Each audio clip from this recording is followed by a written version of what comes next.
Hi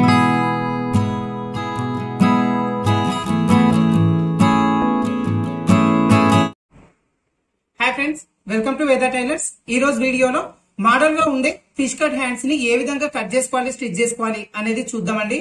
normal గా ఈ hand ని కట్ చేసుకోవాలి అంటే పేపర్ పైన కట్ చేసుకుంటాం, తర్వాత లైనింగ్ ఒరిజినల్ కట్ చేసుకుని డిజైన్ చేసుకోవాల్సి ఉంటుంది. అయితే మనకి ఇక్కడ కొత్తగా నేర్చుకునే వాళ్ళకైతే పేపర్ తో పని లేకుండా డైరెక్ట్ గా లైనింగ్ పైన కట్ చేసుకొని మోడల్ గా ఉండే ఈ ఫిష్ కట్ హ్యాండ్ ని చాలా ఈజీగా కట్ చేసుకొని స్టిచ్ చేసుకోవచ్చు అనమాట. ఓకేనా? అయితే ఈ ప్రాసెస్ ఏ విధంగా ఉంటుంది అనేది ఈ రోజు వీడియోలో చూద్దాం. వీడియో స్టార్ట్ చేసే ముందు మీరు మన ఛానల్ ఇప్పుడే ఫస్ట్ టైం చూస్తున్నట్లయితే మన వేదా టైలర్ ఛానల్ ని సబ్స్క్రైబ్ చేసుకోండి. ఈ వీడియో నచ్చిందంటే లైక్ చేయండి, అలాగే మీకు తెలిసిన ఫ్రెండ్స్ కి ఫార్వర్డ్ చేయండి. ఇప్పుడైతే మనం చాలా ఈజీగా పేపర్ కటింగ్ తో పని లేకుండా ఫిష్ కట్ హ్యాండ్స్ ని ఏ విధంగా కట్ చేసుకోవాలి, స్టిచ్ చేసుకోవాలి అనేది చూద్దాం. ముందుగా మనం ఈ హ్యాండ్ ని అయితే కట్ చేసుకుందాం. దీనికోసం ఇదిగోండి లైనింగ్ ని ఈ విధంగా ఒక ఫోల్డింగ్ చేసేసుకోవాలి. తర్వాత కింద హెచ్చు తగ్గు లేకుండా ఒక లైన్ డ్రా చేసుకోవాలి. ఓకేనా? ఈ విధంగా డ్రా చేసుకున్న తర్వాత ఇప్పుడు హ్యాండ్ పొడవు మార్కింగ్ చేసుకుందాం. ఇప్పుడు నేను తీసుకున్న హ్యాండ్ పొడవు వచ్చేసి 5 ఇంచులు తీసుకుంటాను. దీనికి పైన కింద ఖర్చు కోసం 1 ఇంచ్ యాడ్ చేసుకొని 6 ఇంచులు వచ్చేలాగా మార్కింగ్ చేసుకొని ఇక్కడ ఒక లైన్ డ్రా చేసుకుందాం. ఇలా డ్రా చేసుకున్న తర్వాత ఇప్పుడు హ్యాండ్ డౌన్ మార్కింగ్ చేసుకోవాలి. హ్యాండ్ డౌన్ వచ్చేసి 3 ఇంచులు వచ్చేలాగా మార్కింగ్ చేసేసుకోవాలి. ఈ విధంగా మార్కింగ్ చేసుకున్న దగ్గర ఇదిగోండి ఈ విధంగా లైన్ అనేది డ్రా చేసుకోవాలి. ఇప్పుడు కింద హ్యాండ్ లూజ్ తీసుకోవాలి. ఇప్పుడు వీళ్ళకి తీసుకున్న హ్యాండ్ లూజ్ వచ్చేసి 12.5 ఇంచులు. ఈ 12.5 ఇంచులో సగాన్ని మార్కింగ్ చేసుకోవాలి, 6.25 ఇంచులు. ఓకేనా? 6.25 మార్కింగ్ చేసుకొని ఖర్చు కోసం 2 ఇంచులు ఎక్స్ట్రా తీసేసుకోవాలి. ఓకేనా? ఈ విధంగా మార్కింగ్ చేసుకున్న తర్వాత ఇప్పుడు హ్యాండ్ కర్వ్ షేప్ తీసుకోవాలి. హ్యాండ్ కర్వ్ షేప్ తీసుకోవడం కోసం చంక రౌండ్ లో రెండవ భాగాన్ని మార్కింగ్ చేసుకోవాలి. ఇప్పుడు వీళ్ళకి తీసుకున్న చంక రౌండ్ వచ్చేసి 15 ఇంచులు. 15 ఇంచుల్లో మనకి సగం వచ్చేసి 7.5 ఇంచులు వస్తుంది కదా. 7.5 అనేది పైన లైన్ దగ్గర ఈ విధంగా పెట్టేసుకొని ఈ టేప్ ఎడ్జ్ ఎక్కడ వరకు వస్తుంది చూసుకొని కింద లైన్ దగ్గర ఈ విధంగా మార్కింగ్ చేసుకోవాలి. తర్వాత ఖర్చు కోసం 2 ఇంచులు ఎక్స్ట్రా తీసేసుకోవాలి. ఓకేనా? ఈ విధంగా మార్కింగ్ చేసుకున్న తర్వాత ఇదిగోండి ఈ లైన్స్ డ్రా చేసుకుందాం. తర్వాత ఇక్కడ నుంచి ఇక్కడ వరకు హ్యాండ్ కర్వ్ షేప్ తీసుకోవాలి. దీనికోసం స్టార్టింగ్ దగ్గర నుంచి 1 ఇంచ్ వచ్చేలాగా మార్కింగ్ చేసుకొని ఇక్కడ నుంచి ఈ మార్కింగ్ వరకు కొంచెం కొంచెంగా ఇదిగోండి డౌన్ చేసుకుంటూ ఇక్కడ వరకు ఈ విధంగా కలిపేసుకోవాలి. ఓకేనా?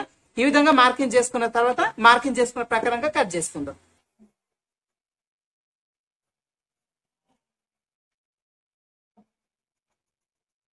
ఈ విధంగా కట్ చేసుకున్న తర్వాత ఈ తలపైన చిన్న ఘాటు పెట్టేసుకోవాలి. అదే విధంగా ఖర్చు కోసం తీసుకున్న దగ్గర కూడా చిన్న ఘాటు పెట్టేసుకొని ఇప్పుడు ఈ హ్యాండ్ పీస్ ని ఓపెన్ చేసుకోవాలి. ఓకేనా? ఓపెన్ చేసుకున్న తర్వాత ఒక వైపున లోతు కోసం మార్కింగ్ చేసుకుందాం. ఈ మధ్యలో ఘాటు దగ్గర నుంచి 1 ఇంచ్ వచ్చేలాగా లోపలికి మార్కింగ్ చేసుకొని ఈ ఖర్చు కోసం ఘాటు పెట్టుకున్నాం కదా, ఈ ఘాటుని ఈ మార్కింగ్ చేసుకున్న 1 ఇంచ్ వరకు ఈ విధంగా పెట్టేసుకుంటే క్లాత్ ఇదిగోండి ఈ విధంగా ఫోల్డింగ్ వస్తుంది కదా. ఈ ఫోల్డింగ్ వచ్చిన దగ్గర ఈ విధంగా ఒక లైన్ డ్రా చేసుకోవాలి. ఇక్కడ లోతు వచ్చేసి ఇదిగోండి కరెక్ట్ గా 30 ఇంచ్ ఉండేలాగా మార్కింగ్ చేసేసుకోవాలి. ఓకేనా?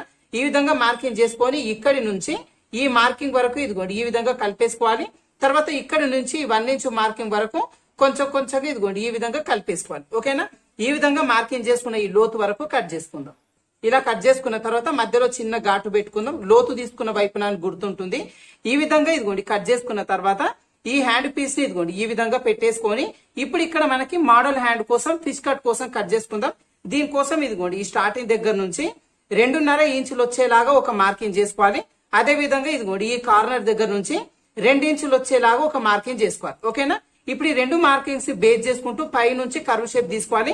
దీనికోసం ఇదిగోండి ఈ పైన దగ్గర నుంచి కొంచెం కొంచెంగా ఇదిగోండి కిందికి మార్కింగ్ చేసుకుంటూ ఈ 2 ఇంచుల మార్కింగ్ ని కలుపుకుంటూ ఇదిగోండి కింది వరకు ఈ విధంగా మార్కింగ్ చేసుకోవాలి. ఓకేనా? ఇలా మార్కింగ్ చేసుకున్న తర్వాత ఇప్పుడు ఇదిగోండి కార్నర్ దగ్గర నుంచి 2 ఇంచుల వరకు ఇదిగోండి ఈ విధంగా మార్కింగ్ చేసుకున్నాం కదా. ఇక్కడ కూడా ఒక మార్కింగ్ చేసుకొని ఇప్పుడు మార్కింగ్ చేసుకున్న ఇక్కడ వరకు కట్ చేసుకుందాం.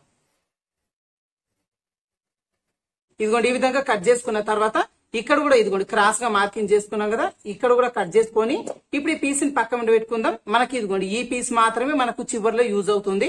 ఇప్పుడు ఇదిగోండి ఈ హ్యాండ్ పీస్ వచ్చేసి ఈ విధంగా కట్ చేసుకున్నాం కదా. ఇప్పుడు లైనింగ్ వరకు కట్ చేసుకున్నాం కదా. ఒరిజినల్ పీస్ కూడా తీసేసుకొని ఈ ఒరిజినల్ కూడా సేమ్ ఇదిగోండి లైనింగ్ ఎట్లుంది అట్లా కట్ చేసుకొని లైనింగ్ ఒరిజినల్ రెండు కూడా చుట్టూ జాయిన్ చేసుకొని ఎక్స్ట్రా పీస్ వరకు కట్ చేసి పెట్టేసుకుందాం. ఓకేనా? ఈ విధంగా పెట్టేసుకున్న తర్వాత ఇప్పుడు మనకి ఇదిగోండి ఒక చిన్న ఆపోజిట్ కలర్ క్లాత్ ఒకటి తీసేసుకొని దీంతోనే మనం డిజైన్ చేసేసుకుందాం.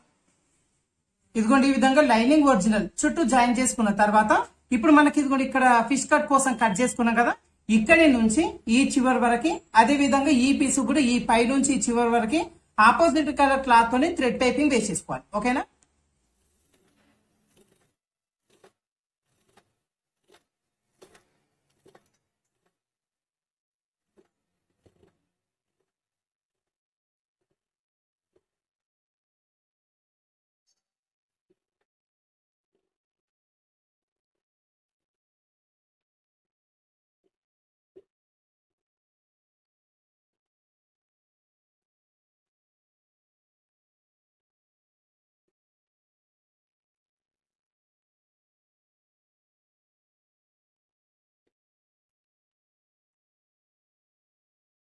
ఇదిగోండి ఈ విధంగా చుట్టూ కూడా థ్రెడ్ పైపింగ్ వేసేసుకున్న తర్వాత ఇప్పుడు డిజైన్ వేసుకోవడం కోసం ఇదిగోండి ఇప్పుడు థ్రెడ్ పైపింగ్ వేసుకున్నాం కదా ఆపోజిట్ క్లాత్, ఇదే క్లాత్ కొంచెం తీసేసుకోవాలి. దీని కొలతలు వచ్చేసి ఇదిగోండి కరెక్ట్ గా పొడవు 4 ఇంచులు, వెడల్పు కూడా 4 ఇంచులు ఉండేలాగా తీసేసుకోవాలి. ఓకేనా. ఇప్పుడు ఈ ఆపోజిట్ కలర్ క్లాత్ ఒక 3 పీసులు, అదే విధంగా ఈ ఒరిజినల్ క్లాత్ కూడా ఒక 3 లేదంటే 4 పీసుల వరకు తీసేసుకుందాం. ఇప్పుడు తీసుకున్న ఈ పీసెస్ తోని డిజైన్ చేసేసుకుందాం. ఇదిగోండి ముందుగా ఈ తీసుకున్న క్లాత్ ని ఈ విధంగా ఇదిగోండి కార్నర్స్ వచ్చేలాగా ఫోల్డింగ్ చేసుకోవాలి. అదే విధంగా మధ్యలో నుంచి ఇదిగోండి ఈ విధంగా అంటే సమోసా మోడల్ వచ్చేలాగా ఈ విధంగా ఫోల్డింగ్ చేసుకొని ఇదిగోండి ఈ విధంగా కుట్టు వేసుకోవాలి. ఇప్పుడు ఇదేంటి ఒరిజినల్ క్లాత్ పెట్టుకున్నాం కదా, నెక్స్ట్ వచ్చేసి ఆపోజిట్ క్లాత్ తీసుకొని సేమ్ ఫోల్డింగ్ చేసేసుకోవాలి. ఓకేనా. ఈ కార్నర్స్ ఫోల్డింగ్ చేసుకొని మళ్ళీ ఇదిగోండి ఈ విధంగా సమోసా మోడల్ వచ్చేలాగా ఫోల్డింగ్ చేసేసుకొని ఇక్కడి నుంచి దాదాపుగా ఒక 30 ఇంచు ఉండేలాగా ఇదిగోండి గ్యాప్ ఉండేలాగా చూసుకొని ఈ విధంగా కుట్టు వేసేసుకోవాలి. ఓకేనా. ఇక్కడ వరకు వేసుకున్న తర్వాత నెక్స్ట్ ఇదిగోండి ఒరిజినల్ క్లాత్ తీసేసుకొని సేమ్ ఇదే విధంగా ఫోల్డింగ్ చేసుకోవాలి. ఒకటి ఒరిజినల్ క్లాత్, ఒకటి వచ్చేసి మనకి ఆపోజిట్ క్లాత్ వచ్చేలాగా పెట్టేసుకొని ఒక 30 ఇంచు గ్యాప్ ఉండేలాగా చూసుకొని ఈ పీసెస్ మొత్తం కూడా జాయింటింగ్ చేసేసుకుందాం.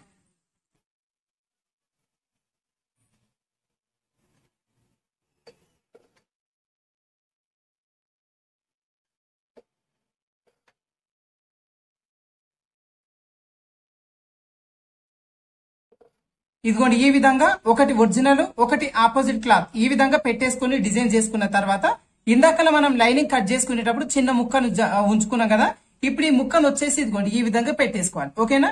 ఈ ముక్కను ఇదిగోండి ఎడ్జ్ వైపు నుంచి కరెక్ట్ గా ఈ కార్నర్స్ వచ్చేసి మధ్యలోకి వచ్చేలాగా ఇదిగోండి చూసుకొని ఈ విధంగా ఈ పీస్ మొత్తం కూడా పెట్టేసుకొని ఈ పీస్ కదలకుండా ఒక గుండు పిన్ను పెట్టేసుకుందాం. ఇదిగోండి ఈ విధంగా ఒక పిన్ను పెట్టేసుకొని ఇప్పుడు మనం రెడీ చేసుకునే ఈ హ్యాండ్ పీసెస్ ని తీసేసుకోవాలి. ఈ పీస్ వచ్చేసి కరెక్ట్ గా ఇదిగోండి ఈ ఎడ్జ్ వైపు నుంచి ఈ కట్ చేసుకున్న ఈ పీస్ కి సమానంగా ఉండేలాగా ఈ విధంగా పెట్టేసుకొని ఇప్పుడు ఈ థ్రెడ్ పక్క నుంచే కుట్టు పడేలాగా ఇక్కడ వరకు కుట్టు వేసుకోవాలి. ఈ స్టార్టింగ్ లో ఈ చివర్లో గట్టి కుట్టు వేసేసుకోవాలి. ఓకేనా. అదే విధంగా ఇటువైపున పీస్ ను కూడా ఇదిగోండి ఈ ఎడ్జ్ వైపు నుంచి ఈ చివరి వరకు కరెక్ట్ గా ఉండేలాగా చూసుకొని ఈ స్టార్టింగ్ నుంచి ఇక్కడ వరకు గట్టి కుట్టు వేసుకుంటూ చివరి వరకు కుట్టు వేసేసుకుందాం.